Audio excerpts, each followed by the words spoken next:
It's time for The Drive with Q on Sports Radio 102.9 FM The Game. Now, here's Q.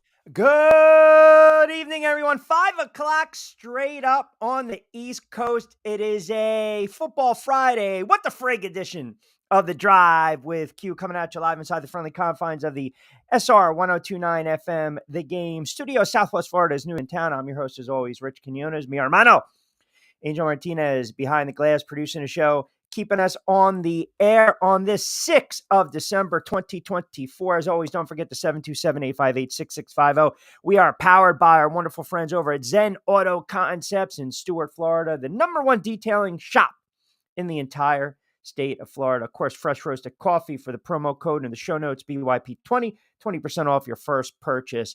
And we've got a ton to get into. Lloyd Vance going to join us in about 10 or 15 minutes as we kind of do a little whip around and preview week 14 of the NFL slate. There is a Juan Soto watch going on. Is he worth $600 million? Who's going to be in play? Is it the Dodgers, the Mets, the Sox, again, the Yankees?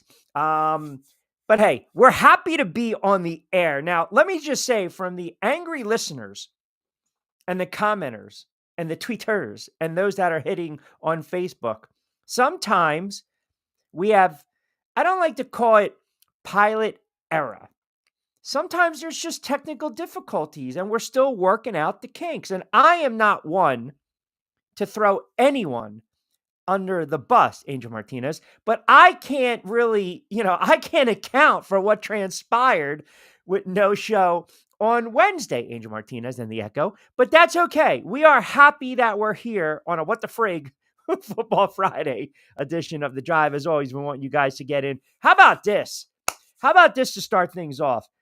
Last night in the NFL, in a game that I thought was going to be extremely entertaining, it turned out to be one of the most entertaining games of the season. And if you're an Eagles fan or a Vikings fan, or hell, even a Packers fan, you're watching that game, especially if you're a Packers fan, but you're saying to yourself, man, here we go. If the Pack figure out a way to knock off the Lions, obviously it helps Minnesota. Obviously it helps the Philadelphia Eagles. The Lions have just been ripping through the NFC, ripping through the schedule this season. It's so hard to go in the playoffs, #1 seed, and win 12, 13, 14, 15 games in a row. Last night in a back and forth game, and if you took the first half money line, if you caught it early, Detroit was -1.5 to 2, which is not bad. But point being, the Lions had to keep coming back in that game. They got knocked down. They got back up. And it's really the head coach. Dan Campbell sets the tone for the Detroit Lions because of his aggressive play calling. And I know everyone today, even last night during the broadcast, you heard Kurt Herbstreit. Well, there's no way you're going to bring the kicker. I mean, you got to bring the kicker out in this spot, don't you? And then Al Michaels brilliantly said there's that fine line between genius and being a bum. Folks, this is who Dan Campbell is. This is the new norm. This is the new NFL, and people just have to get used to it. The days of, quote, take the points. Take the points. Take the points. You're on the road. Take the points. You're at home. Take the points. We're gone. That's bye-bye. That's yesterday's news. That dog ain't going to hunt anymore. Whatever superlative you want to use, right? The analogy, you can't unring the bell. You can't put the toothpaste back in the tube. Whatever. Right? This is where we're at in the NFL. So he had multiple gutsy calls last night, but this is who he is. Why are we shocked? Why are we surprised by this? Why are we even questioning it? Here's a guy that went uberly aggressive last year in the NFC Championship when they were up big.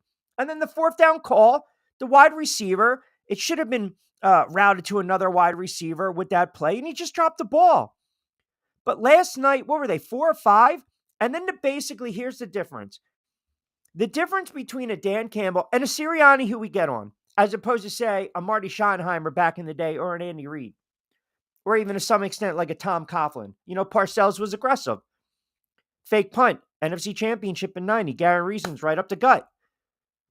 And they dethroned the 49ers, right, on Barr's field goal, 15-13. You have to be aggressive. So last night, there is a difference from trying to end the game and win the game. And last night, Dan Campbell was basically like, we're ending this game right here. We're ending this game. And it was a bizarre play because Jared Goff tripped, I think it was over one of his linemen or a center, and still was able to get the handoff off. And then the kicker nails it, 34-31. The Lions are 12-1.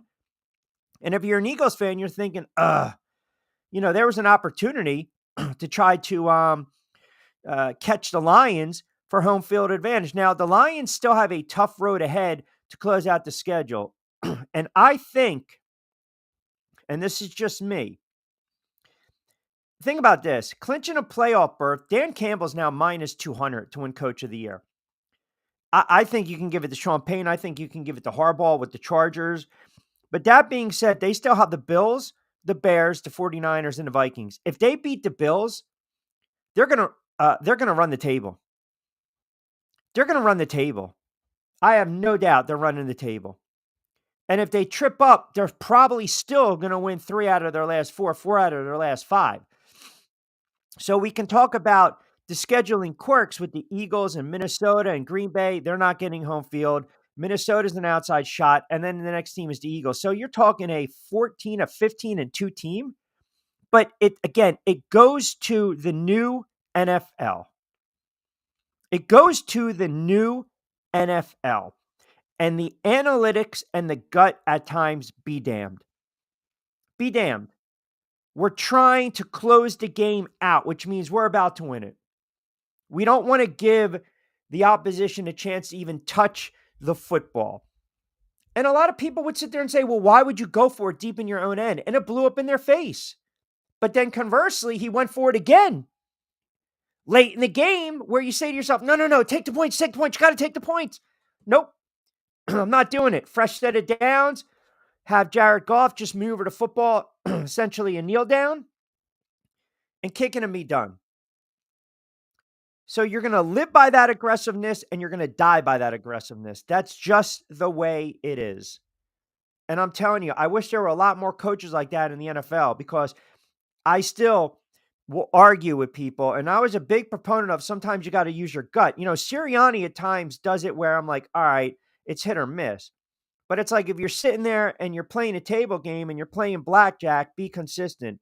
If you're splitting 8s against a 10, do it. If you're hitting a 16 against a 10, be consistent.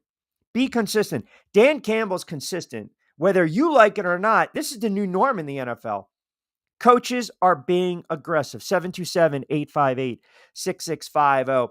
See what you guys have to say on a Friday. Lloyd Mance is going to join us in about 10 or so minutes. I already see the ball-breaking comments on a Friday. I already see people call me out on a Friday. This is a What the Frick Friday, so I don't know. What would I be getting called out on? We had a Man Up Monday.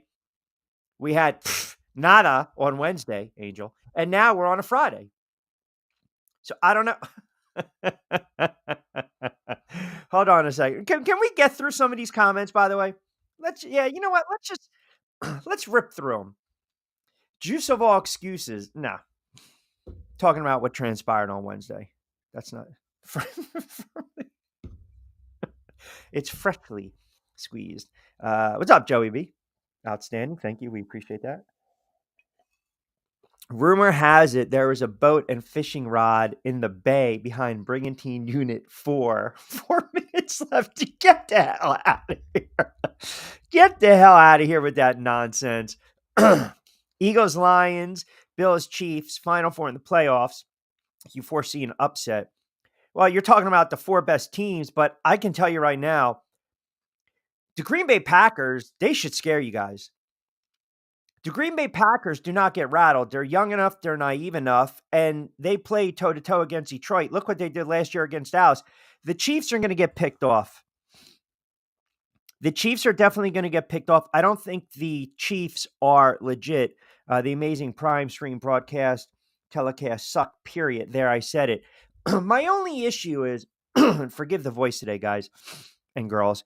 My only issue today with the prime, or it's always been kind of an issue, and maybe it's me, I can never get rid of the closed caption. I can do it on other stuff like Netflix and regular basic broadcast network TV, but for some reason when I sit there and I go, closed caption, boop, nothing. If you're up $32 and your friend is down 83, don't leave the table mid-shoot.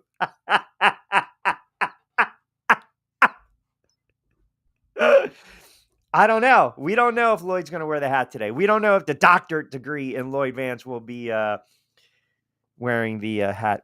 Never left the table. Here's a rule of thumb too for you, Angel, and for those listening out there. If you do like to play table games, never sit down with a poker player and play blackjack, because they look at things with such a skewed and warped sense where they don't understand the game. You got to be aggressive. You got to split. You got to double down. You can't just be soft, nice.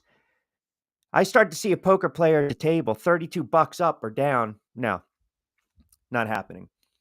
And I do have issues when I'm squinting at the TV. I don't know why the closed caption wasn't working, but this is the new norm in the NFL. And I think at this moment, are the Lions beatable? Of course. The Lions are a beatable team, but what makes the Lions so great is that they find a way to win. And that team has taken the characteristic, the personality of their head coach. Amon St. Brown was quiet pretty much the whole night, and then he had a couple of big conversions in the fourth quarter. They can run the football. They have a quarterback playing at an MVP level. MVP level, okay? But there's parity this year, and we're seeing it Sunday to Sunday. By the way, a bettor in Kentucky bet I think $3.4 million to win $400,000 that the Eagles would cover the nut against the Panthers. I think right now that line is 13, 14. I'm not sure, but talk about it, profit. But to your point, to you guys' points, and Joe D chiming in on Facebook, Q, every single Sunday, any given Sunday, anyone can be beat. Agree. Yeah, Man saying the same thing, ex-Man. Teams are beatable this year. Teams are always beatable. You just got to catch them at the right time. But if you're the Eagles or you're the Lions, do you want to stub your toe at least once before the playoffs come around? If you're Buffalo, do you want to stub your toe once before the playoffs come around? I mean, think about this. If you're a team that's won 10, 11, 12 games in a row, I mean, it's hard to think you're going into the playoffs on a 14-game winning streak. Eventually, something's going to catch up. The football gods are not that kind. They're just not. So some of these teams that I mentioned, the Eagles, the Lions, the Bills, you might want to stub your toe. And I do understand what's at stake. Look, the Philadelphia Eagles should not lose to Carolina. Now, do I think Carolina is going to keep this game relatively close? I think Carolina is going to hang around for about a half. I do. And then the Eagles will crank it up, and here we go, and they'll take care of business in week 14. Then they've got the Steelers. The Commanders are going to be fighting for a playoff spot, and the Cowboys and the Giants are going to be jockeying for draft position. And by that time, if the Eagles don't have the number one seed locked up, if Detroit doesn't slip up, then the Eagles are going to rest starters. Now, it would be interesting if Saquon has an opportunity to break the single-season rushing record, and he does it against New York and Philadelphia. I mean, I can tell you right now, if he does that and they play, and that's a meaningful game for top seed, and they blow out the Giants, that's going to be it for Joe Shane and Brian Daboll. But point being is, if these guys again, okay, if these guys are again, if they slip up, if there's a tricky spot, and say the Lions get pinched next week, or maybe, in a week or two, NFC, if it goes through Philadelphia, I think Detroit will have a hard time beating them. I'm not 100% sold on the Vikings, even though I like Darnold. I think everyone's waiting for that glass slipper to fall, the other shoe to drop, so to speak. But I think Green Bay is young. They've got some very good wide receivers. They can run the football. They got a good defense. I think Green Bay can actually give the Philadelphia Eagles a fight on the road. If the Eagles have to go to Detroit, they're going to have to score at least 28 to 31 points. AFC side of the ball, it's a different animal. It is a different animal. The Chiefs are extremely beatable. The Chiefs are a very flawed team. I actually think the Chargers win outright this weekend against the Chiefs. It's the NFL. Every team can be beat, as you guys alluded to. Bobby D and Philly chiming in Q.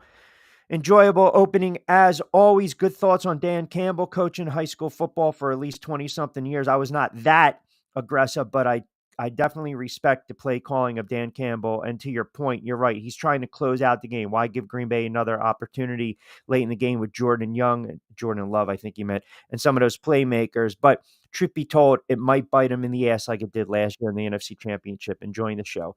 Yeah, but that's who he is. That's who he is. And pardon for the typos reading that off, but that's who he is. I mean, I want an aggressive play caller. I want an aggressive head coach. The one thing I don't want is a head coach that was aggressive and then stopped being aggressive, i.e. Brian Daboll, right? First year with the Giants, first game of the season, on the road, Tennessee. We're going to go for 2 to win the game. Where's that guy?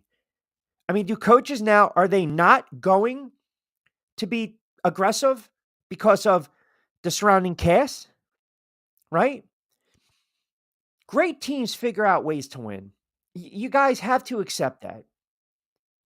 You have to. There are some teams that can turn the ball over 3 or 4 times. They're going to get blown out. Then you maybe turn the ball over once or twice and miss a couple field goals, but yet you still find a way to win late. Perfect example. Kansas City a couple years ago. Kansas City late in the season, they were leaking oil, but they still figured out a way, despite the turnovers, close calls. They won the division like they typically do, and they won on the run. They won the Super Bowl. It changes. It changes from week to week, right? It really does, because ultimately, if you're going to be aggressive and it bites you in the ass, at least you can sit there and say, I'm consistent. I get on a guy like Sirianni. I used to get on coaches like, Mike Smith years ago in a couple spots in the playoffs. I mean, just the most ludicrous 4th down calls you'll ever see. It backfired. Grable, a little more aggressive. D'Amico Ryan's shown you he can be a little more aggressive. Matt LaFleur. Shanahan, you guys that are 49ers fans, you know that. Harbaugh's aggressive, both of them. But Dan Campbell he's a different breed of aggressive.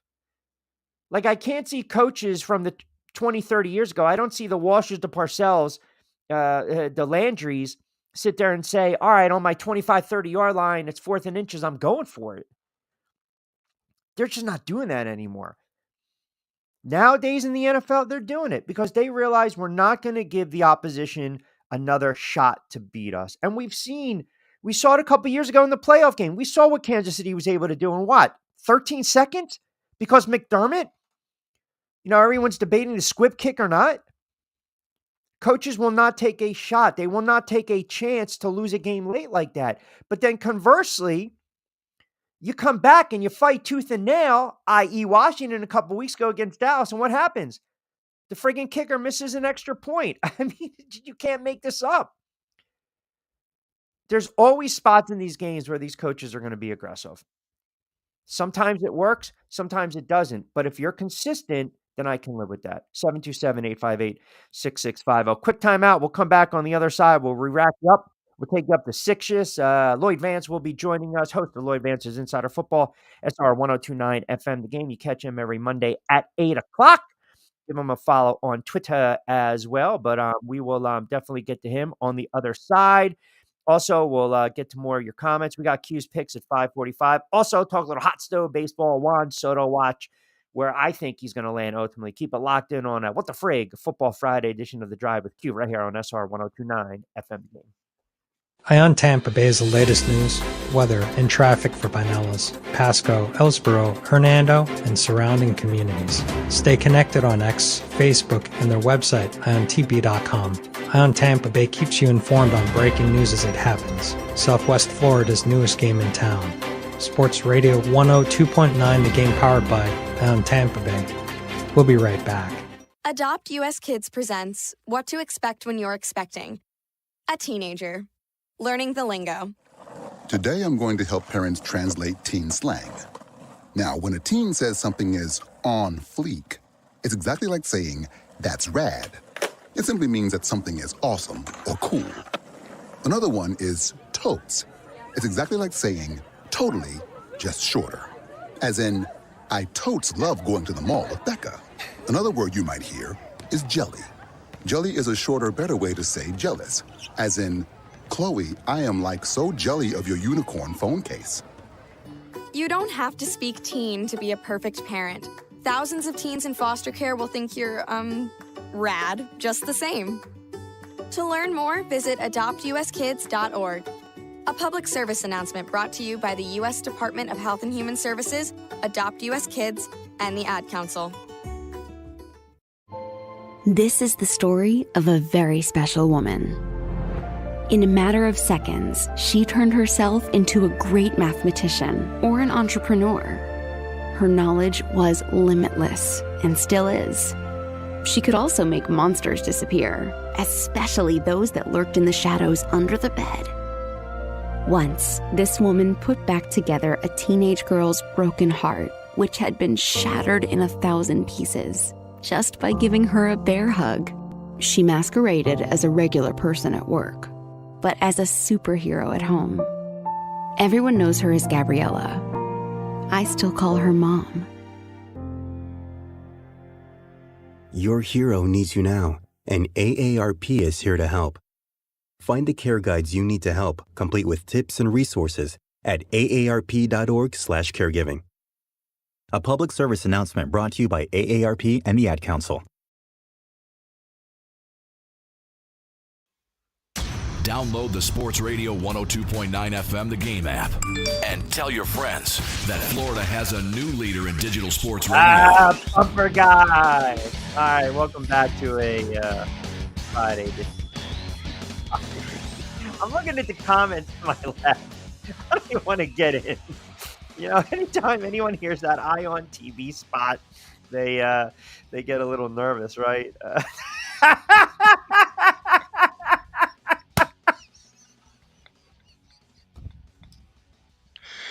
Just when you thought it was safe to go back in the water. I mean, we got a little Silence of the Lambs reference. There you go. Oh, Jaws was on the other night. That's a classic, by the way. All right. Lloyd Vance. God, what are you talking about? Just when you think it's safe to go back in the water. It's winter time, man. We missed that boat. Lloyd Vance. So Lloyd Vance is Insider Football. And he is donning the hat, but not the doctorate degree hat that he typically does. Kind enough to join us on a Friday edition of The Drive. What's going on, bro? Doing great. Glad to talk to you guys, man. How you doing? I'm doing well. Appreciate a couple moments. All right. I know, everyone's talking about Dan Campbell's and aggressiveness, and I started off with the motto in the opening, right? This is a new NFL, and if you're consistent, I'll take that type of coach any day of the week. I mean, it's not the norm, but it is the new norm, if that makes sense. He's going to end the game, not to go for the win. He's going to end the game. And that was a back and forth, kind of a heavyweight affair last night, maybe a playoff preview between the two, but the Lions ultimately get the better of the Packers. Are you surprised by the fourth down calls, especially the one late? Yeah, he's an aggressive coach, Q, and that's his MO. He's going to stick with it, and he's going to live or die with it. And you just wonder, okay, in the playoffs, if that's going to come back to bite them. But last night, 4 or 5 on fourth downs. The only one I really questioned was that one on his own 30, where he went with the running play. It didn't work. Right. And then the Packers got quick turnaround and were able to take the lead. So, we'll see how it goes going forward. But, it's a situation where that's just who he is. And yeah, around the NFL, you're seeing more and more coaches do it. Nick Sirianni does it as well. And a lot of times I question him. But a lot of these coaches, they don't live by the Belichick way of, hunt the ball and lean on your defense. They want to be aggressive. That's exactly it. And when you got a good running back, you have good wide receivers, a good line, and a very good quarterback playing at a high level in Jared Goff, you go for the win. I still think the Packers are going to be a very tough out come playoff time. If anything, I thought maybe this was going to be the game where they trip up the Lions per se, and they still have Buffalo. We know the Eagles now have Carolina. They're laying 13-14. That's a game they should easily win. I think Carolina will keep it relatively competitive, and then the Eagles will start to pull away. But again, with all that being said, when it's, at the end of the season, who do you believe will have that number one seed? Is Minnesota an outside dark horse? Do you like it to either be the Lions or the Eagles by default because of how their schedule shakes out? Yeah, I've been looking at all the schedules and everything, and I think if they're tied, uh, the Lions have a tiebreaker over the Eagles. So, Yeah, I, conference records. yeah, Yep. I still think it's going to be the Lions, even though they have a tough schedule coming up. Buffalo, at Chicago, at San Francisco, Minnesota to end the season. Whereas the Eagles, Carolina, Pittsburgh, at Washington, Dallas, Giants definitely seems a lot lighter. But I just think. The Lions are a lot like the Chiefs. They're finding ways to win. You're like, there's they're not winning this game. You see all the guys defensively that got hurt last week, and they lose number 54 to a concussion in the game. And their secondary always seems to get penalties, particularly Terrion Arnold. He's had seven defensive pass interference to lead the NFL, and Branch is sometimes too overly aggressive. But they're finding ways, and that 1-2 running back punch is what really is leading this team. Yeah, I tell you that loss by the Eagles in week 2 against the Falcons looking worse and worse when you think about it, right? And obviously they weren't really competitive against Tampa Bay, but we look where the Falcons are and they're getting ready to again turn around and bench probably Kirk Cousins 727-858-6650. If the Eagles fall to Carolina, that would be just an utter debacle, right? I just don't see that. If we're talking an upset of the weekend, I think the Chargers have an opportunity, a real good opportunity to beat Kansas City outright. Kansas City is a really good football team. I mean, look, you win back-to-back Super Bowls. You're sitting at what, 11-1. They're 6-0 at home. Kansas City's laying 4 in this game. That's a Sunday night game, and we'll kind of work our way backwards. But the Chargers under Harbaugh have done an outstanding job. We thought he was going to be good for at least 2 to plus 3 more wins. They tripped up in a game that they could have beaten the Ravens. They bounced back against Atlanta. They have, pretty solid defense, and offensively, they've got some good pieces to the puzzle. If there was going to be a game this weekend that I look on the docket and say, no, here we go, upset, I do believe the Chargers have an opportunity to beat them outright. They have a puncher's chance going into Kansas City. The thing you got to worry about, no J.K. Dobbs in this one, and they have held Kelsey in check, so I think Mahomes will find other guys. Pacheco's starting to get back acclimated into the system. But the thing about the Harbaugh is he's the exact opposite of Campbell. He's going to play conservative. He's going to run the football. He's going to lean on his punter, who's one of the best in the league. And then defensively, they have Derwin James and the rest of the guys who've been doing a good job. So if they can keep the score down, and I think it may be a little cold, a little windy at night on Sunday night, they do definitely have a chance. And their kicker is one of the best in the league with Dicker, so I think they have that opportunity. But somehow, I think the Chiefs will win. I know a lot of people say, "Oh, the refs will definitely help them, et cetera, and all that." But They I think the Chiefs will find a way. Yeah, they typically do. I mean, when you think about it, I think the Jets get absolutely smoked by Miami. And I think the Falcons lose big to the Vikings. I'm looking at the Saints and Giants game. The Giants are 0-6 at home. I'll spend 10 seconds on this. I know Mara wants to get the win. They're going to go back to Drew Lock. They're banged up. I just don't like them in this game at all. And I know the Saints are laying 5.5, 6. It's probably going to close at 6. But 2 or 3 of the games that I kind of want to really get your thoughts on, the Bills and the Rams. I look at this game right now, and the Bills on the road are laying 3.5, right? Listen, I believe right now Josh Allen is the MVP of the NFL. Do you believe Josh Allen right now is the MVP? Yes, his play the last couple weeks is definitely shown this. He's had those highlight reel plays, running for the big touchdown against the Chiefs in that win, and then the pitch back play last week Yeah. where he's diving the end zone in the snow. So I think, yeah, and he's the MVP due for one reason. He's not turning the football over. He only has 5 interceptions this season.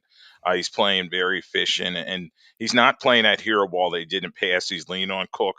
The receivers are still kind of developing, and their defense is getting healthy at the right time. So I think he definitely will win the Yeah. MVP. I don't like to say trap in the NFL or college, but is this a tricky spot against the Rams? It is. It's a non-conference game, and the Rams are a sneaky good team. With Nakua and Cup, they've been a lot different recently in terms of moving the football. Now, Kyron Williams has to hold on to the ball. He's been fumbling a lot lately, and their defense is good with versing those younger guys. But as I said, they're younger, and I think the Bills should be able to move the football on them. The only thing is, you worry about travel and all that. Are they going to stay focused with a non-conference opponent? So definitely, I think the Rams have a chance, but Stafford's going to have a big game. And I think, listen, if you're the Bills, you want to keep pace with Kansas City, and Allen wants to keep that descent going into that MVP conversation. After the Rams, they have Detroit, and then they have the Patriots, the Jets, and the Patriots. So, if anything, whether they stub their toe, they're going to win 13, 14 games, and they'll be right there, whether it's going to be the top seed or not. Buffalo, uh, Baltimore, again, the Philadelphia Eagles basically just punched Baltimore in the mouth. Baltimore now, they have a much needed, very late bye, along with the Washington Commanders and the Denver Broncos, the Texans, AFC South, the Colts as well. Then the Baltimore Ravens will get the Giants. There should be at least 7 to 9 points favored in that one. So again, those teams are going to be monitoring what's going on over the weekend. The other game that I think is set up for an upset. Now, I looked at this game as early as Wednesday, the opening line. And I see a little bit of movement between Chicago and the 49ers. That's a 425 window. Chicago's on the road. The 49ers are done. They're cooked. It's over, right? They got too many injuries. You got the issues with the quarterback. You got the issues with Williams and the personal and the family thing, which is horrible. You got McCaffrey that's banged up. It's just not their year. The Bears, I thought, would maybe go on this run where they wouldn't win another football game. They're getting 3.5 on the road. We always talk about, well, you fire the head coach. This should rally the troops. This should, again, rally the troops and get these guys going. Is that going to be the case? Do the Bears cover? Can they outright beat the 49ers here? Well, I think definitely Caleb Williams is getting comfortable with Brown's offense, and he's getting the ball out of his hands quickly and than he was earlier in the season and making a lot of good plays for them. The only thing is DJ Moore's a little banged up in this one with a quad injury, so you got to watch that. I'm going to go with the Niners in this one. I just think maybe they have one last gasp, and the Bears, as you said, they've just been a collective mess, particularly that Thanksgiving game. I think just took a lot of wind out of their sails. So I think the Niners find a way with Garindo, who's the rookie running back. He's going to try to step in there from McCaffrey, and then maybe Purdy will have a good game. So you can move the ball in this Bears defense, and the key obviously is going to be turnovers. I just trust Purdy a little bit more than I trust Caleb Williams at this point in the season. What a mess is that? Is the head coach doubles down on his decision, and they trot him out there for a press conference. He gets grilled by the media, and then he gets fired. I mean, is that a desirable vacancy? The Chicago Bears, is that a desirable head coaching landing spot? It is, if say like a Bobby Slowick, who's the offense coordinator, one Mhm. of the hot names out there for the Texans. You have a young first round quarterback. He's the number one overall pick, has some ability. They have some playmakers there, and Keenan Allen, and some in the running back position of Swift and the rest of these guys. What they have to improve, obviously, Q is their offensive line, but it they have some talent there. And don't forget, they started the season pretty well, and they've just gone on this bad losing streak. So I think it is a desirable job for a young offensive minded coach. What about the GM, though? They're going to keep him on board. I mean, that would scare me a little bit. Yeah, they're going to keep Ryan Poles in there, and he's going to be able to pick the head coach, and we'll see how that works out. But you always got to watch Q with these GMs after the draft. A lot of times they let them go and kind of overhaul their personnel departments. But we'll see if they lump him in there with Eberflus, because he brought him in there as well. So, um, but yeah, I was surprised right now he survived. But they want that consistency, and we'll see where they go from That there. always scares me. If you're gonna give a GM the pass, right? Like I think right now, and I hate bringing it back. I have to use it a team I'm familiar with, and to answer Joey's question, if they go 0-7, I'm not swimming anywhere. I want the Giants to lose out, and I think what's going to happen is if they go 0-7 at home, there's an enough embarrassment there where Mara will just pull the plug. And if they lose to the Eagles to close out the season, which we know they are, and let's just say that's a meaningful game, and Saquon, or maybe it's not, and Saquon plays a half and breaks a single season rushing record. I mean, that's just kicking a man right in the nuts. I mean, that's just pretty much it. Like you can't survive that. And the reason I bring it up is, if you get rid of the head coach, do I entrust the GM who hasn't really done a good job to bring in the right guy? Like I find it very hard to believe. I can't go back and find scenarios where not only do you get rid of the head coach, I'm sorry, you get rid of the head coach, but you don't get rid of the GM. It always seems as though when teams blow it up, they really blow it up, do they not?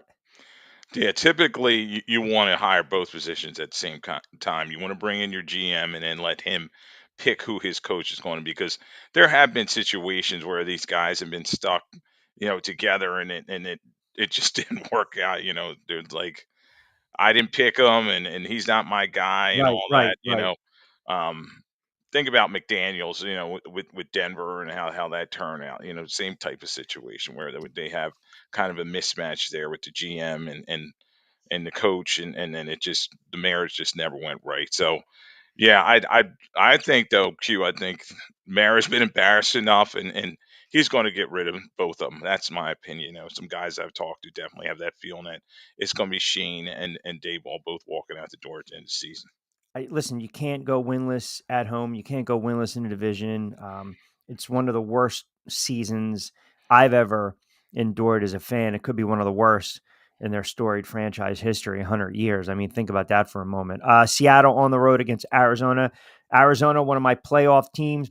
They're such an enigma, man. I can't friggin' figure this team out, right? I mean, they have a really nice win over the Bears. They take care of the Jets. We called that one on BYP. Then they come back. They score 9 in a loss against Seattle. And then they lose a game late they had no business losing to Minnesota, right? And you mentioned Josh Allen not turning the football over. Well, it's Kyler Murray, right? I mean, what Kyler Murray is going to show up against the Seattle defense and what Geno Smith is going to show up against Arizona.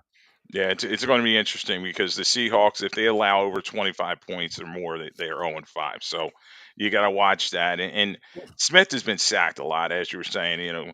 Sacked 19 times last 4 games, and uh, Cardinals will have to pick it up defensively. Other than Buda Baker, they don't really have a lot of playmakers on that defense. And as you said, Kyler Murray has been turning the football over. Had a very bad pick six last week, and uh, I'm leaning towards Seattle in this game. I think they want to take control of this division. This is their chance, and Arizona, as you said, maybe a little early in terms of their maturation, and we haven't seen enough of Harrison Jr. He has not been making big plays. Connor, he's going to have a big game for them, but I think Seattle's starting to hit their stride a little bit last week, fueled by that big Williams return. Yeah, we're starting to see separation in the NFL, and rightfully so. I mean, we're in the heart of December. You look at some of these other games, nondescript, Tampa Bay laying 6.5. The Raiders are going to be looking for a new head coach. They need a quarterback. I wanted them to win so badly the other day because it helps the Giants from the draft position. I mentioned the Jets in Miami for a moment, and I am curious. There was talk that maybe the Jets were going to shut it down. Mosley now to the IR. Hall, Gardner likely to sit.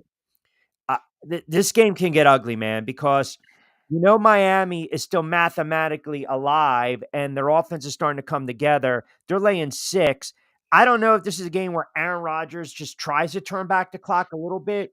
He's a shot fighter, but this is a game where I can see Miami winning 38-10, like really embarrassing the Jets because Miami's had such a frustrating season with all the injuries.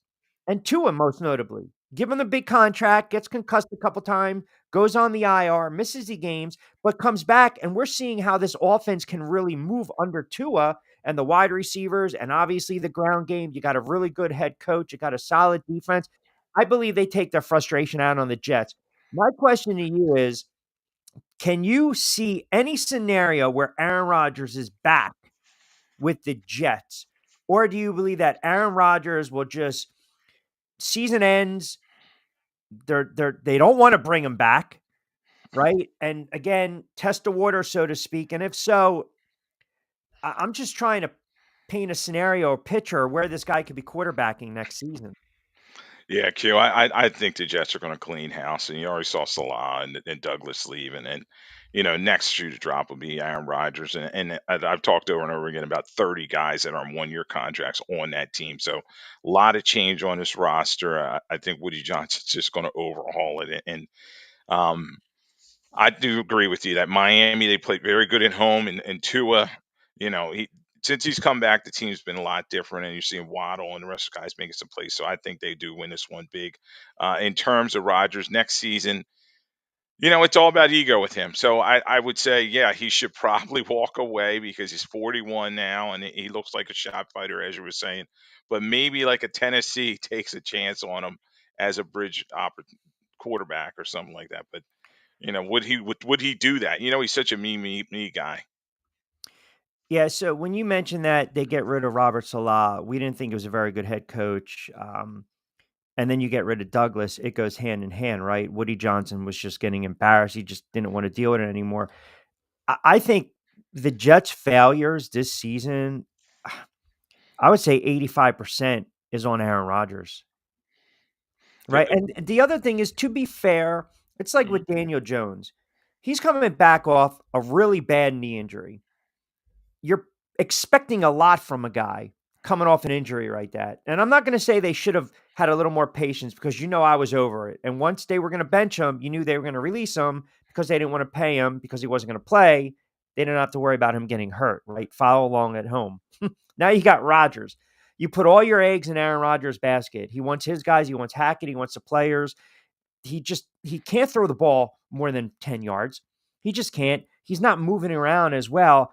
I mean, if you go, 1 to 10, 10 being, you're pretty much at fault here, man, because of this debacle. Where do you scale it for Aaron Rodgers? How much of the blame does he have to shoulder? Q's got a big piece of this pie, and they were like, okay, it was a 2-year plan. The first year, only 4 snaps. He gets hurt with Achilles. They bring him back. But it was the same Aaron Rodgers, and this roster just was not good enough. The offensive linemen that they brought in were older guys like Teron Smith, and he wasn't going to do anything at this stage in his career. What they really should have did was lean on Breece Hall with a great young running back. He's banged up this week, so I don't know if he's going to play or not. But they have Hall, they have Garrett Wilson, they have some pieces there, and defensively. But Rodgers, as you said, he wanted the game plan, particularly Hackett's game plan. His guy was for him to drive the football down the field. And at his age, 40, now he's 41, he just can't do that. So just set up for failure, a lot of malpractice in a number of areas. And I just think they move on. But All he right, does a big piece. before I let you get out of here, I think the NFL is a joke for the suspension with Alshire. I really do.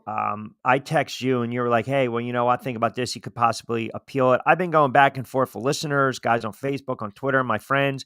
A couple guys are sending me these videos. It's not about the player that, hit Trevor Lawrence, about Trevor Lawrence needing to learn how to slide or take the slide out of the game. It's the body of work, the track record, and the resume with this guy. And I asked you this on Back Your Play, and I asked you this now on the drive. For those that didn't tune in, which shame on you guys if you didn't download the app, by the way. Buzzsprout, of course, Amazon Music, and of course, Spotify, wherever you get your podcasts. But I asked you, that play, was that a football play or was that a dirty play? That was a bad decision, dirty play, Q.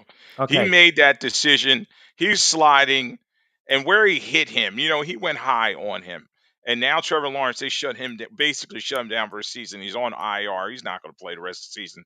So if he doesn't play the rest of the season, Al Shazier should not either. Okay. With that being said, two-parter now. If that is Patrick Mahomes, Josh Allen, Jalen Hurts, Jordan Love, CJ Stroud, Jared Goff, Lamar Jackson, you're going to tell me this guy's not suspended for the rest of the season?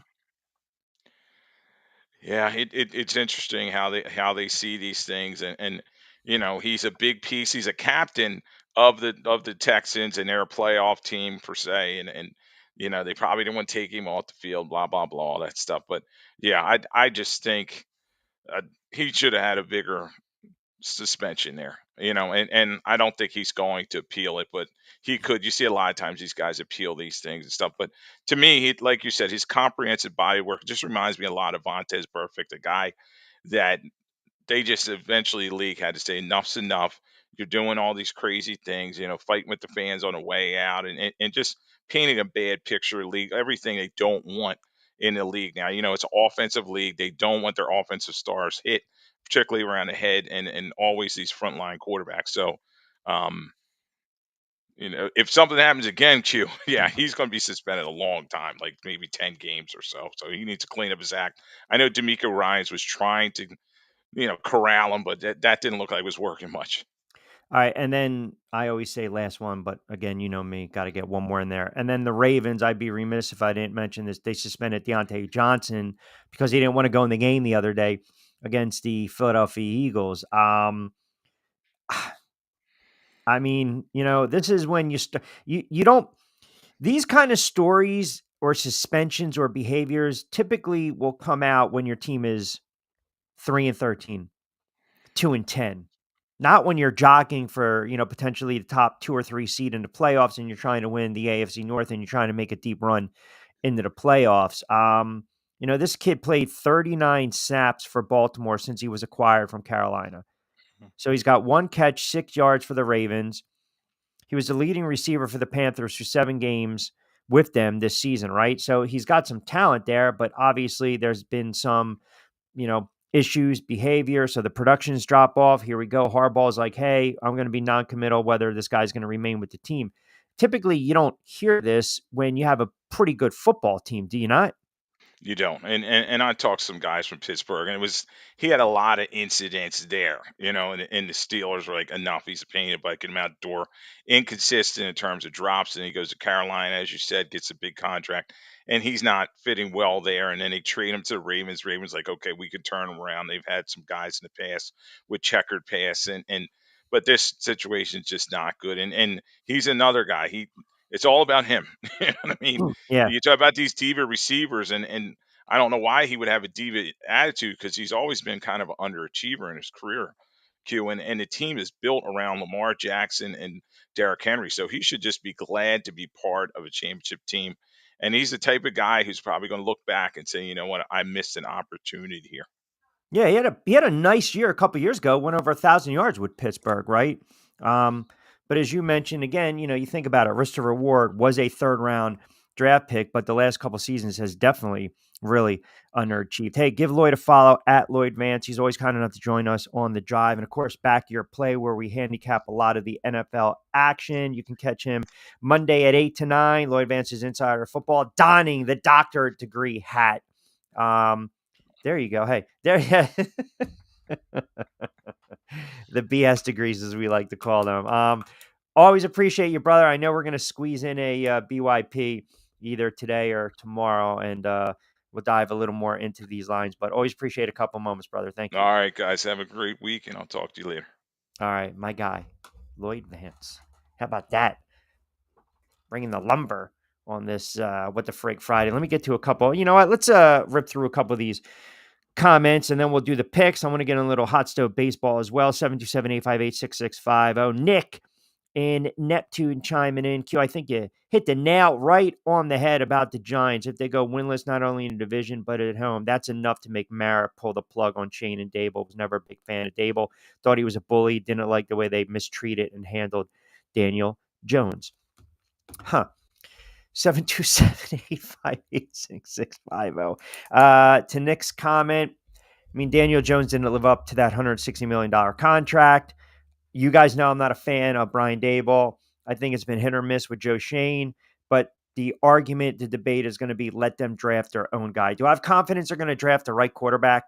And by the way, you can't tank in the NFL. But as a fan now, as I move this away as a fan, do I want them to lose out? I do. Try to get a franchise-changing player. Like what you've already embarrassed yourself. You're not going anywhere. So if you're going to lose a couple more games, and if that forces, John Mara's already made the decision. I hate to break it to you. John Mara's already made the decision whether he's going to retain Brian Daboll or Joe Shane. He's made that decision weeks ago. They're 2-10. They're 0-6 at home. He's already made that decision. If they go 2-15 or 3-14, it doesn't matter.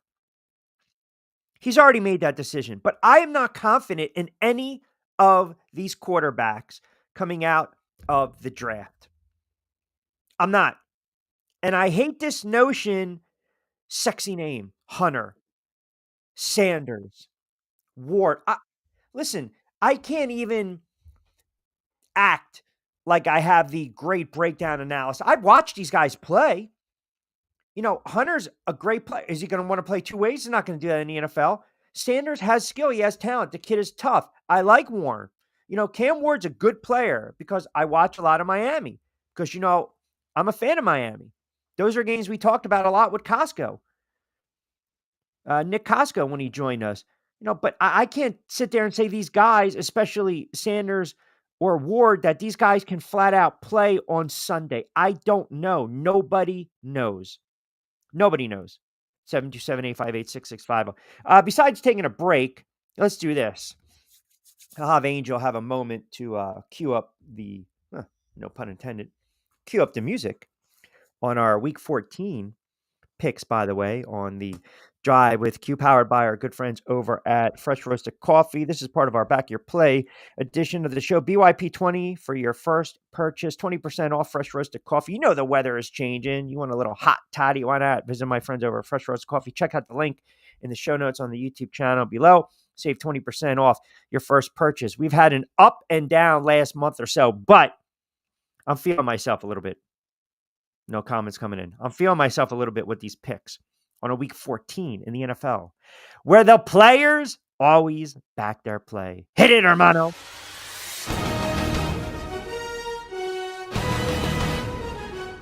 Hello, everyone. I'm Arlen alongside Ian Eagle. This is the game of the week. All right, speaking of which, we will go to that CBS 1 o'clock spot. The Jets on the road against Miami. Miami laying 6. I think Miami absolutely trounces them. I look at Miami first half money line in this one. If you can get it right around 3.5 to 4, grab it and run with it. The overs in play in this one, 44.5. Give me the fish over the Jets. Game number 1. Game number 2. Ooh, how about this? Kirk Cousins returns to Minnesota. Sammy Darnold, slinging Sammy Darnold for the Vikings. Kirk Cousins for the Falcons. Cousins, it's like noodle arm. Kirk Cousins is one more pick away from getting benched. So I think Cousins, in these spots, this is when he kind of rises to the occasion, so to speak. But I love the Vikings at home. They've been a juggernaut at home. They can score. Darnold will regroup. I think there's going to have some opportunities to hook up with Jefferson. They should be putting up some points in this one, 28 or more. Give me Minnesota laying the 6. So we like the fish. We like the Vikings. Game number 3. As bad as the Saints have played, the Giants are worse. And I typically don't like betting the Giants or playing the Giants. But they're so bad, I don't see any path to victory here. They're going to go back to Drew Lock. We already saw what Drew Lock gives you. I think the Saints win this one 21-3, 21-6. They should be able to move the football and run the football against the Giants, Kamara and the likes. You know, they got some pretty good backs and pretty good weapons. But I do like the Saints on the road in this one. I mean, think about this for a minute. I just gave you 2 home favorites and now a road favorite for game number 3. Game number 4, the Raiders in Tampa Bay. Tampa Bay is still, again, they're right there in the division trying to solidify a playoff spot.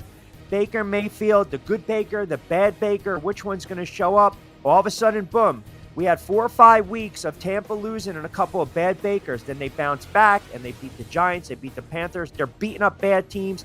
That trend continues against a Raiders team that's already making business decisions. I have no problem laying the points with Tampa at home. If you're not comfortable with that, bookend tease that game with one of the ones that I gave you. Miami, the Saints, tease it down. And you pretty much have 2 games where it's just even and pick them. So give me Tampa at home for game number 4. And then the final game, the Rams and the Bills. I was looking at this game. Well, I already gave you the Chargers over Kansas City. So we won't even do it for the picks. But I was looking at this game from this standpoint. If the Rams can go on the road and they can have this impressive performance. Now think about this. I think the Bills go on the road. The Bills are going to run the football. They're going to take that page out of what Philadelphia was able to do. They just ran roughshod through the Rams. They've had a hard time defending against the run. It's going to open things up for the play action and Josh Allen. I wish this line sat at 3. I wish it would close at 3. It'll probably sit at 3.5, maybe close at 4, depending upon late money coming in. But I do like Buffalo on the road. So give me the Bills on the road. Give me Tampa Bay at home. Give me the Saints on the road. Give me the Vikings at home and the Dolphins at home as well. And that gives you a little opportunity where if you want to, again, hedge a little bit and you want to tee some of these games down, you can certainly do that. Because some of the lines right now, 5.5, 6, those are, 6.5, 7.5, those are kind of devilish lines. If I'm going to tease it down, it's a pick 'em, it's an even game. But if I'm really confident with the play, and you have to be confident with the play, then you're just going to take the team outright. And again, we're not even talking about the money line, so to speak. 727-858-6650. What do we got here? We're seeing people defending you, taking shots at my bets, my picks. I mean, this is where we're going with this. 727-858-6650. Did you see the nonsense? These comments coming in? Uh-oh. Oh, there he is. Oh, hey, can we get a little Incredible Shrinking Hermano? Where is he? You seen the suit? I had it. There he is. Oh, look at him. Just shrinking. Apparently, the whole shop in town has the flu. The whole shop. Can you believe that?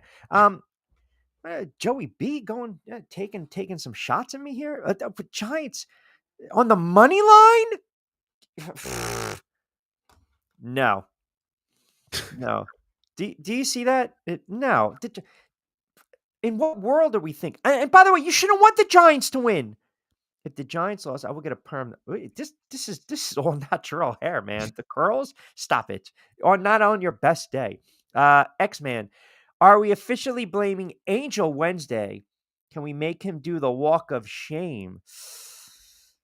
I think Angel's been punished enough, from Kenny Pickett to Wilson Pickett to just butchering names. I think that's enough. I think, it was a glaring omission of what transpired on Wednesday. That's all.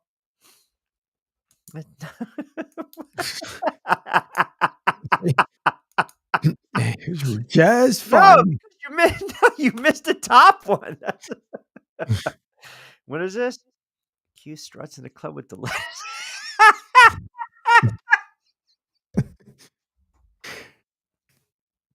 Hey, listen, I mentioned over and over again, unfortunately, there's some things that end up happening just like this morning. You got to depend on Windows, and then Windows decides to say, don't worry, this update will take 5 minutes. 2 hours later, and it's still updating. So it's a lot when you have to make sure that, and I am anal retentive when it comes to the audio and the video and everything else, and I like perfection. So therefore, I have to make sure everything is correct looking audio and video wise, so we can put on a great product. So Wednesday, if it's on me, so be it. But I don't want you guys to have a crapshoot product.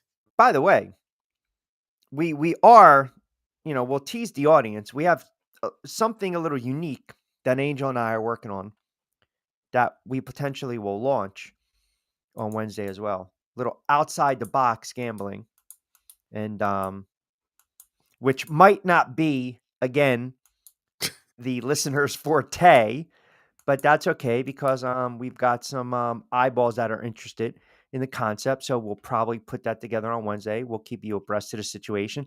I cannot imagine the comments that'll fly through on that one, right? And that's, wait, hold on. Hold on.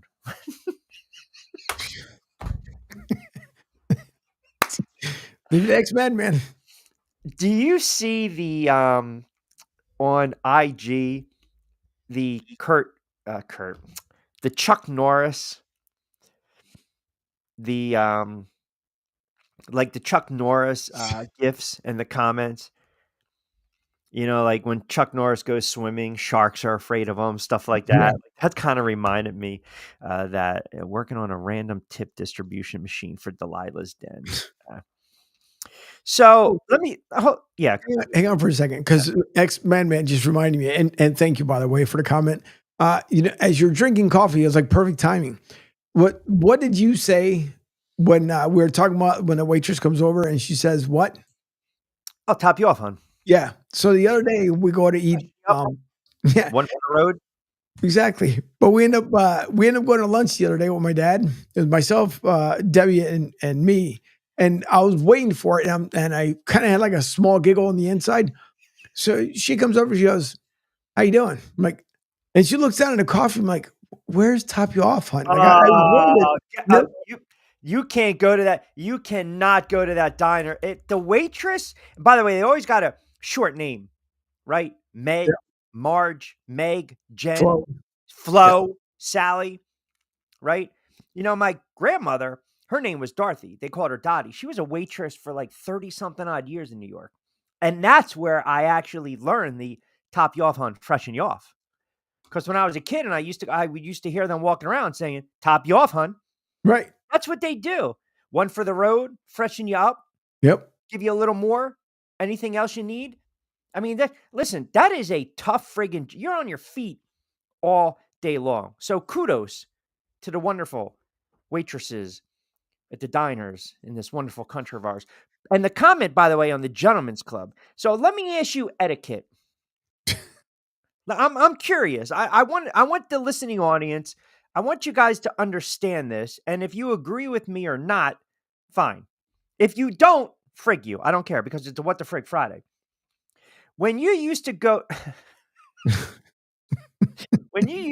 to Gentlemen's Club, or if you didn't frequent a Gentlemen's Club, for the listeners of the Drive, our loyal fan base, did you ever go to the strip club or the Gentlemen's Club with a group of guys and you always had that one buddy that would time the walk to the bathroom when the strippers would come around because he didn't have a couple bucks for tips? Now, is that piss poor etiquette, or is that money crunching, or is that being frugal, or is that thinking ahead for the future? Good Lord. That's a good, hell of a multiple choices. Frugal would be one, for sure. But yeah, it is funny though, because you will have, I think that was more annoying as soon as you walk in. It's like, hey, hang on, how you doing? It's like, I just walked in the joint. What's wrong with you? Like, whoa, I'm a little concerned here. Joey B's ripping off these plays. Hold on, I got to Google this. Just Google it. Heartbreakers or Tom's River? Heartbreakers and hold on here. Heartbreakers, Tom's River. May not be there anymore. Nah, just breakers.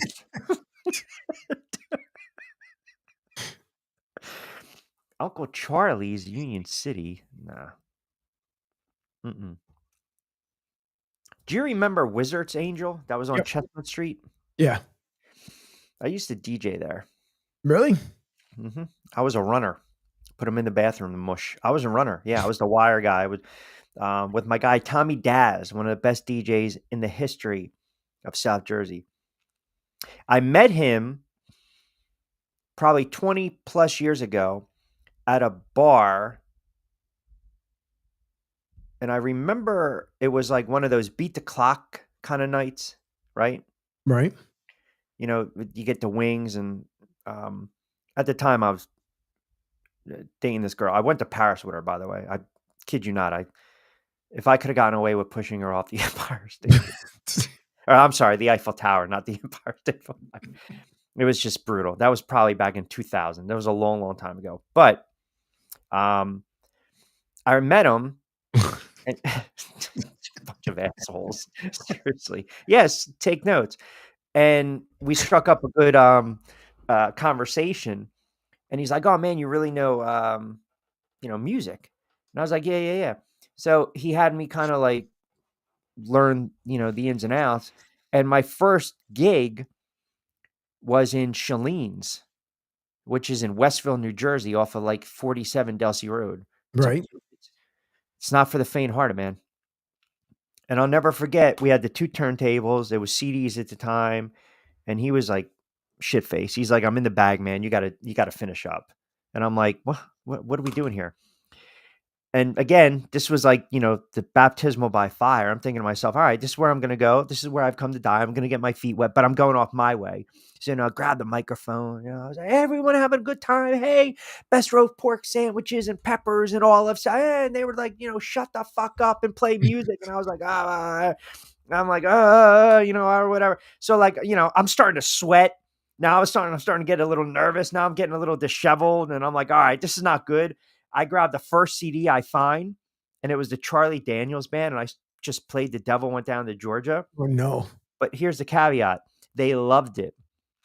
But I didn't know how to mix, and I had no idea how to stop the CD, so it kept playing the same song over and over and over. They were throwing wings at me, everything. But yeah, that was my foray into DJing, and then eventually over at Wizards in Chestnut, the little underground place, where I think they also had a little underground poker back there as well. The White House, of course. The White House was on your way to Mount Ephraim. That was the spot. Yep. Popcorn and soda. That's what you got. It didn't matter if it was the A team, the B team, the C team. If you wanted to drink a little Mad Dog, again, not happening. No. Get the hell out of here, Joey. It was the Brazilian chicks, by the way. It is funny you bring that up too. Why is there? It cracks me up. Like, what is? I think middle of the week you get the A team twice. You get them for No. Hold on. Let me correct you. Okay. Okay. The A team is for peak prime hours, right? Right. Peaks. Good job there, man. The A team is, it's like drive time, right? Jeez. Right? It's good peak time. And you get the new girl alert, right? So it's good peak time, right? The B team, you can live with that. That's the crossover. The C team, my man, you're walking in there at 12 o'clock. First of all, if you're walking in there at 12 o'clock, you got some issues.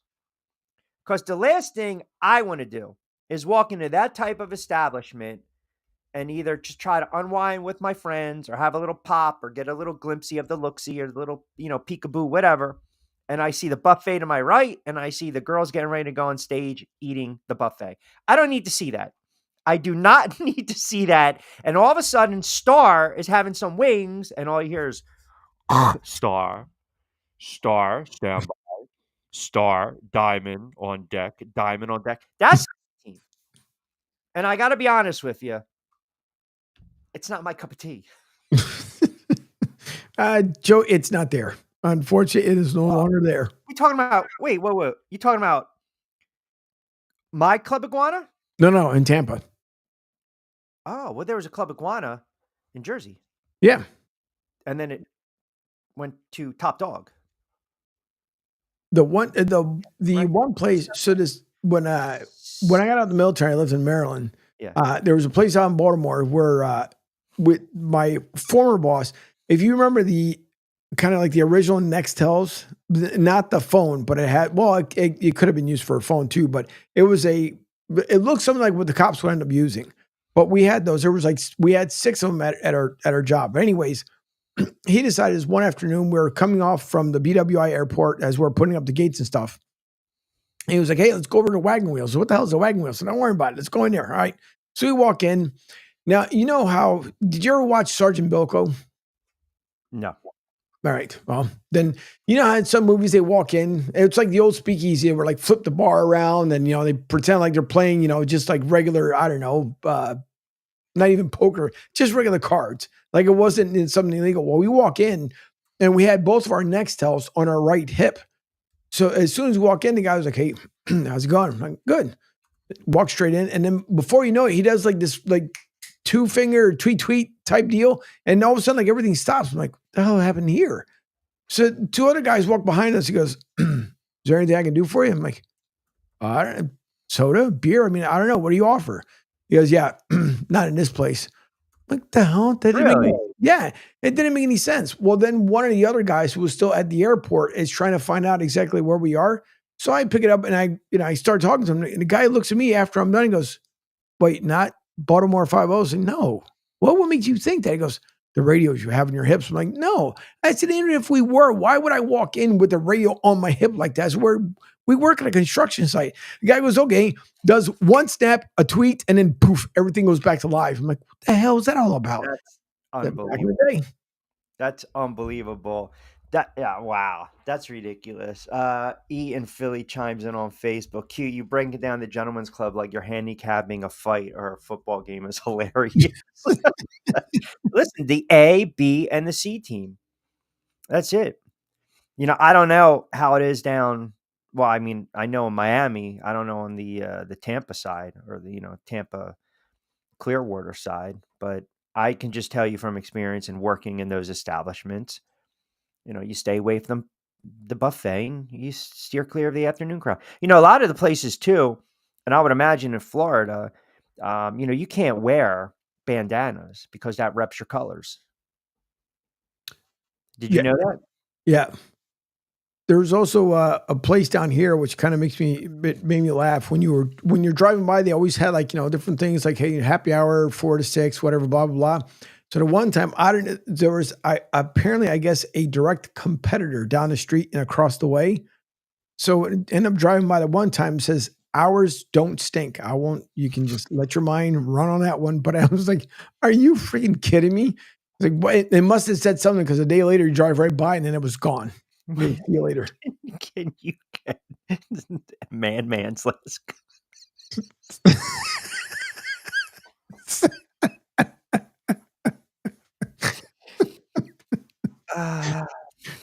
It's Friday. That is just that is a what the frig.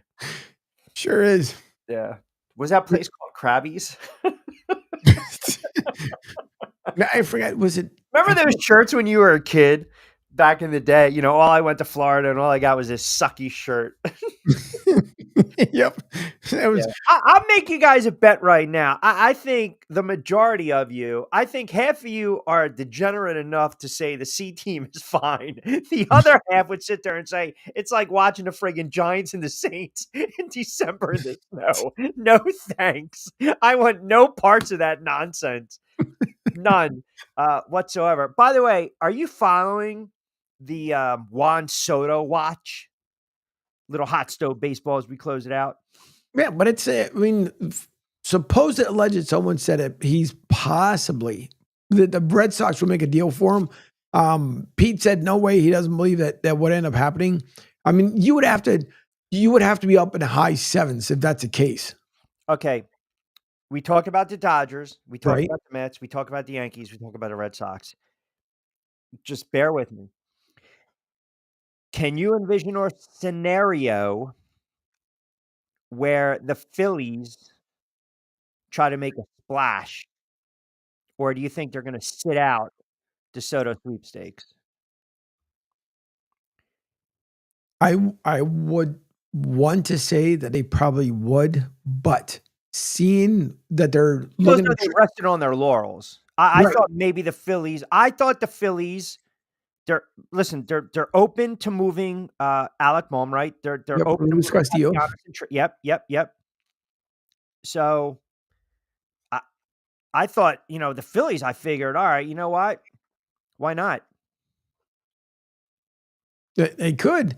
I mean, it could be a possibility for sure that they could end up doing it. But I think if you're way up there, Phillies know they also need two starting pitchers. You need at least two good solid No doubt. You still need a closer. You still need a setup guy, and there's still a couple bats. And so if you're putting your eggs in one basket, then you're really limiting on what you can end up doing with this team. Is Soto, in your mind, is he worth $600 million? Nope. Okay. Not at all. That's just So, yeah. I don't know if this is legit, but apparently reports that Soto was offered pull out 15 years for what? 70 million? Hold on, let me see. I think Boston's going to have a say in this. I think the Mets are, because you got Cohen. He's going to just open up the checkbook. Am I going to be upset or disappointed if the Yankees can't sign him? I mean, listen. Apparently, they think a deal is going to get done either late tonight, or tomorrow.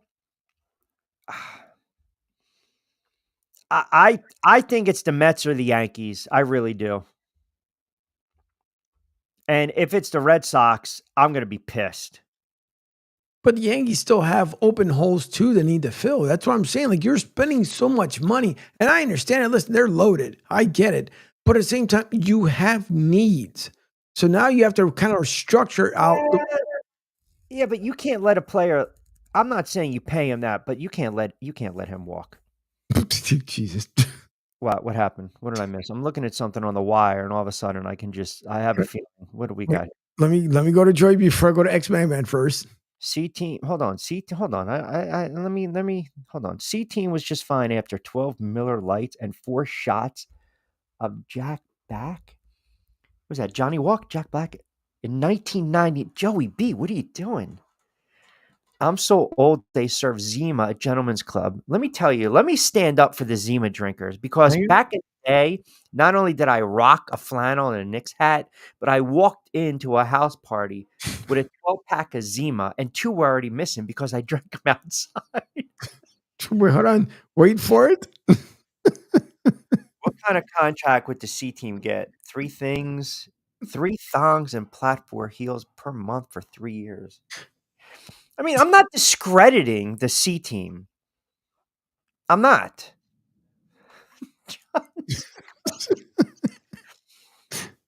What did I do today when I called you? I was like, "Hey, what's that song? Na na na na. Do you remember?" Na na na. John Cicada ready. I don't wanna fall away, even sound like Leslie Nielsen in Naked Gun when he's trying to do the national anthem Rico Oh, Palazzo. yeah. Wait, did you see that? There was there was internet buzz that Soto 15 years, $1,700 million by the Mets, according to a TikTok that was run by his son. I'm just saying. What? Uh-oh, what do we got here? I mean, that's absurd. See, now that's taking a shot. That's ridiculous. It's a good question, though. I don't know. Question. That's a really good question. I mean, I might have to check with my sources, to see. I mean, do they at the end of the night? How about in between as they're walking away? Well, you got to tip out the bartender, and you have to tip out the DJ. You would think. No. You have to do that. But see, if you make $1.50 cash, and you got to get back to the house, and then the DJ, and then the bartender, you're talking 8 hours up there, 7 hours up there, Right. 6 hours up there in heels, dancing around a bunch of jackasses. I'm walking away with $50-$60. No. We're talking now. That's C team-ish. B team, A team. You're going to double, triple. In different cities, you're probably making a grand or so. Letting it rain. Truth be told.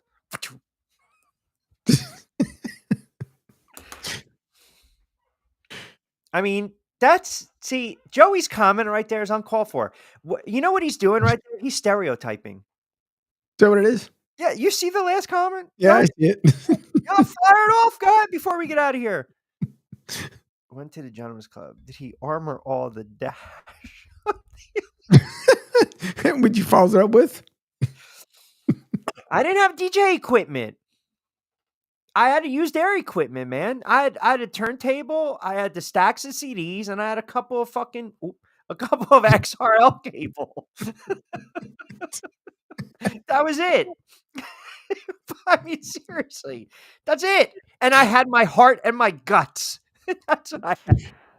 Could you imagine though, way back in the day when there wasn't a turntable, where you had the actual one, you lift the needle and then bring it over? Could you imagine that way back in the day? Talking about a record player? Yes.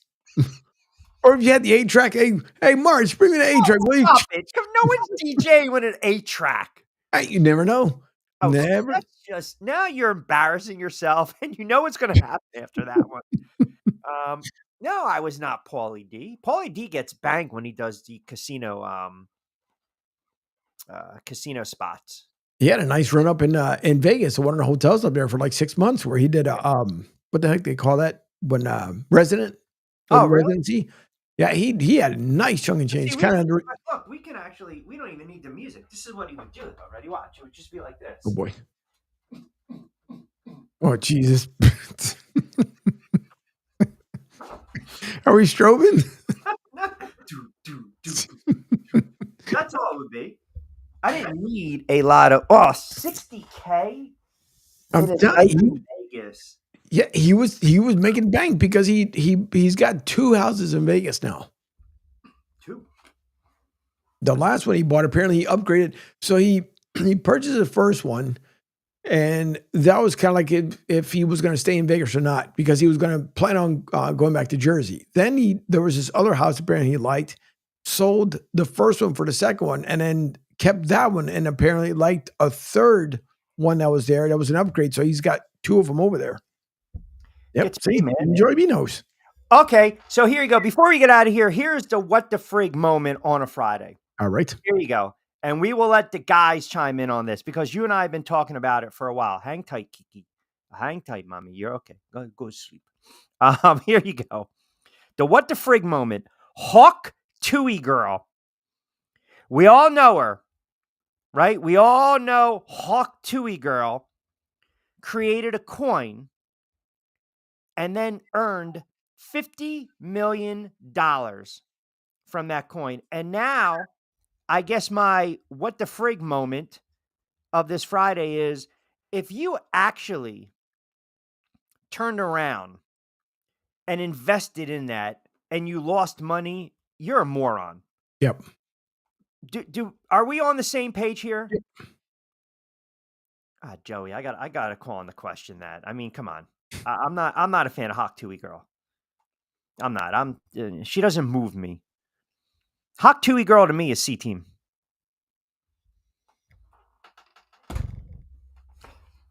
Point.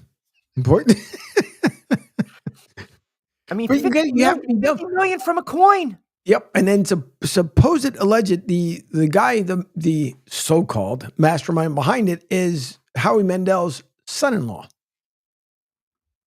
Oh. Yep, not a good look.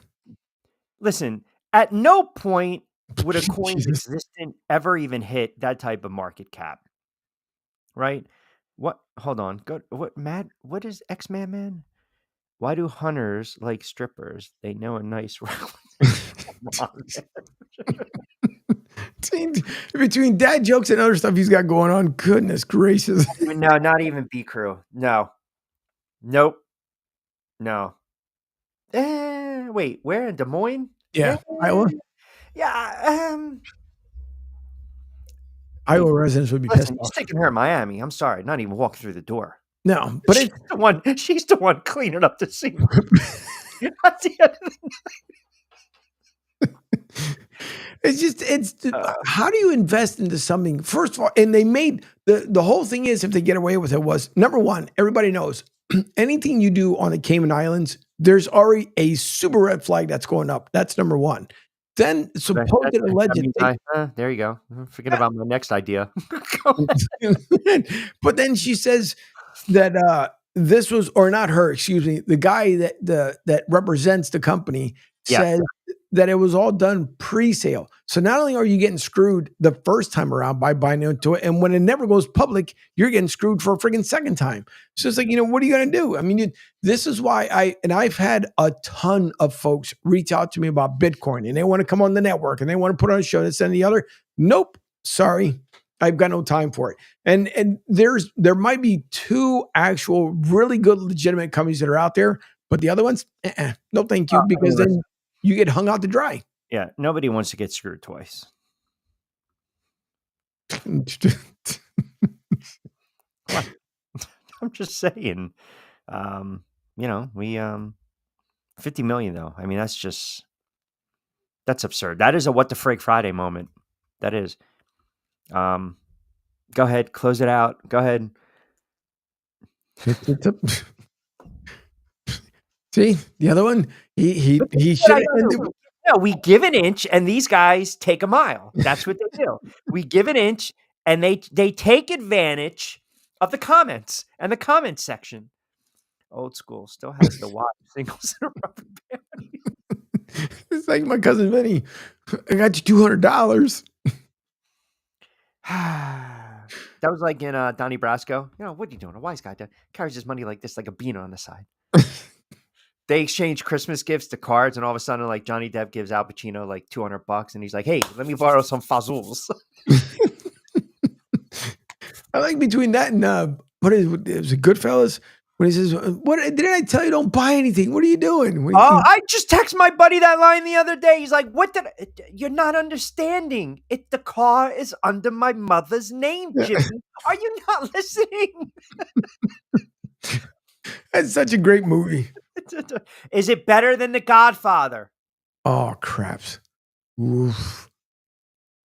The original? Yes. God almighty. I got to go with Goodfellas. I'm sorry. I think Goodfellas is better than Godfather. You don't appreciate historic. That movie is in the Congressional Library of Congress. Yeah, but then you come out with Godfather 2 and then which which what? 3 was a bust. Godfather.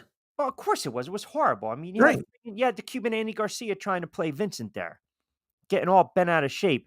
Godfather on Rotten Tomatoes, Yes. okay, is like a 99. Okay. And Godfather 2 is like a 98. I'm just saying. All right. What's Goodfellas on Rotten Tomatoes? To me, I don't know. Ooh, a What's that? 97. Ooh, you seen it. I had it. A 97. That's not bad. Listen, it's a great movie, but it's not The Godfather. And the problem is some people who claim to watch these friggin' movies don't watch them. So if you don't watch them, you can't have an opinion. And as they said in The Godfather, capiche? Do you understand? Yeah, exactly. All right. Okay, hold on. Before we end it, then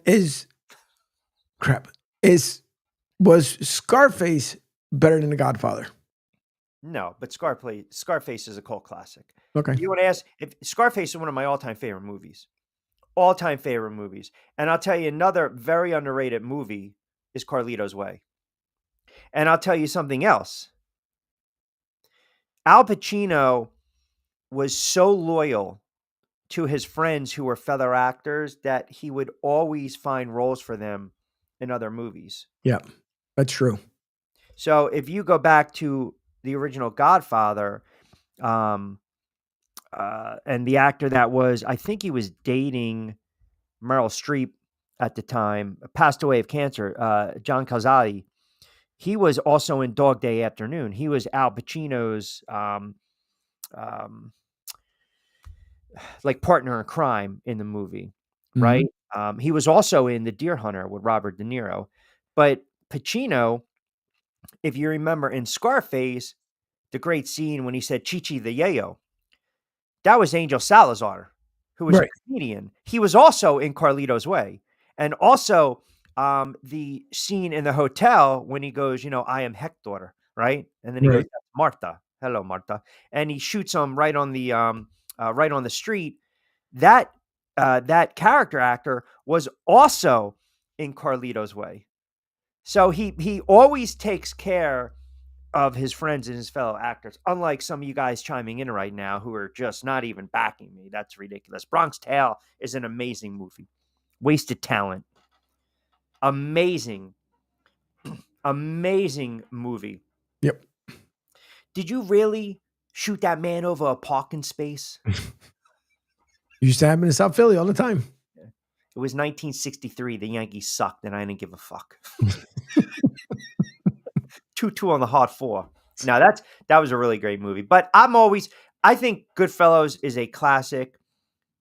Ray Liotta made that movie. The narration, the voiceover, it was brilliantly done. I'll tell you one quick thing and then we'll wrap it up. And I mentioned this too. You watch, obviously, you know the whole movie. Goodfellas, correct? Oh, yeah, yeah. Okay. The Sting, classic. That's actually one of the best gambling movies and con movies because of the ending. Robert Redford, Paul Newman, outstanding cast, by the way. Robert Shaw.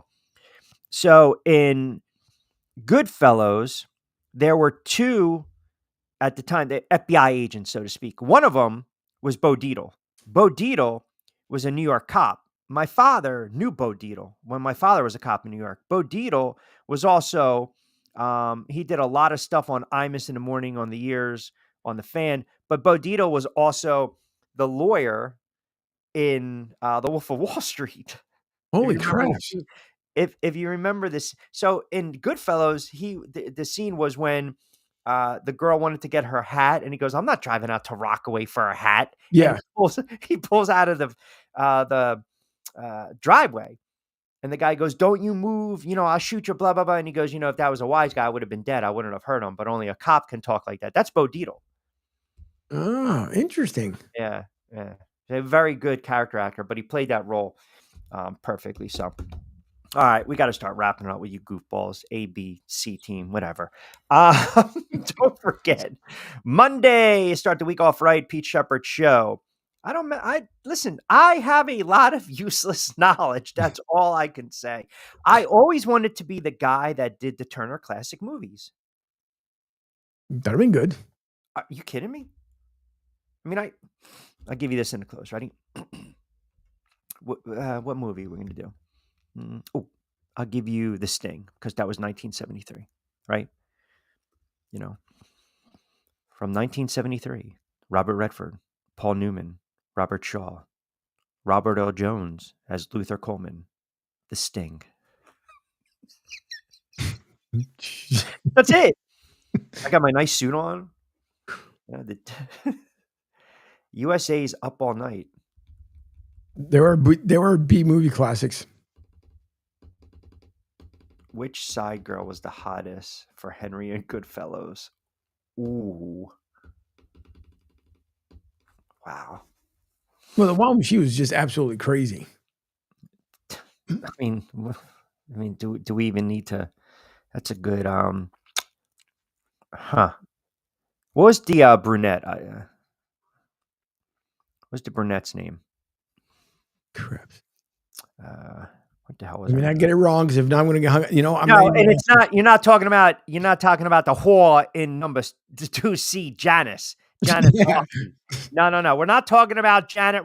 Hello, you got a whore in 2C. No, we're not talking about Janice. Oh, Sandy. There you go. Yep. She was an Entourage.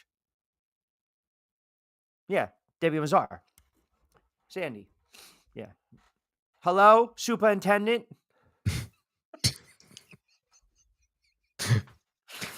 All right. Lord. What happens? Yes, Vince's PR lady. That's excellent knowledge from X-Madman 19X on all social media platforms. All right, you got Pete Shepard, Monday to Friday, 7 to 10. Martinez and Company, Monday, Wednesday, and Friday from 10 to 12. The Drive with Q, Monday, Wednesday, and Friday. Angel and I are going to launch another show on Wednesday. Tune in for that. We got some news coming up on the network as well. Do you have any USF? Typically, you like to cut me off when I'm doing the outro because you have to mention something. So, what have you? Right, and I've got nothing.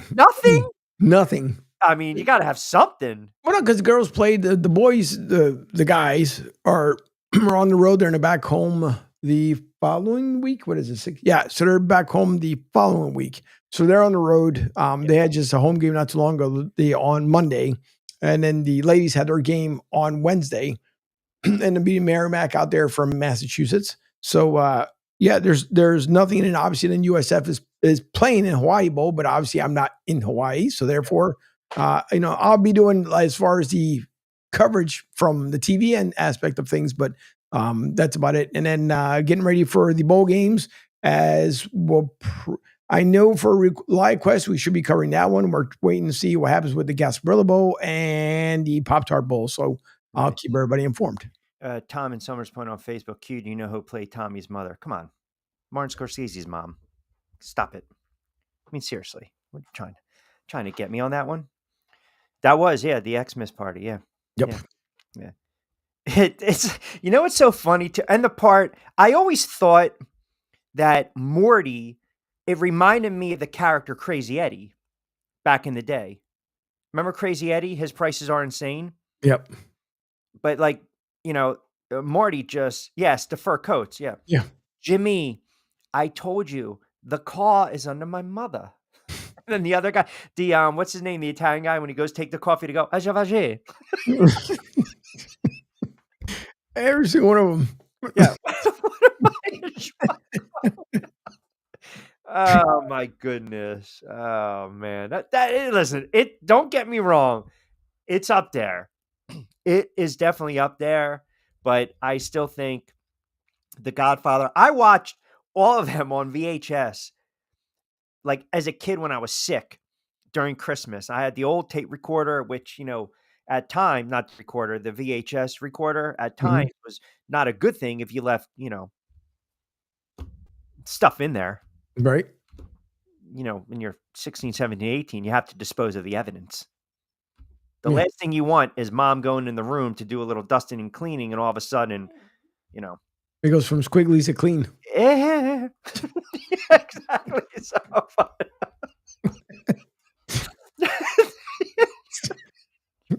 That's what it did. I mean, that's What's going on there? Oh my stars! what do you? It's like the Seinfeld episode. George, what are you doing in there? When the mom shows the video. Billy Bats. Oh, look at that guy. It's a great movie. Don't get me wrong. Because now you guys are going to think I think it's better than Godfather. And I'm not. All right. With that being said, you guys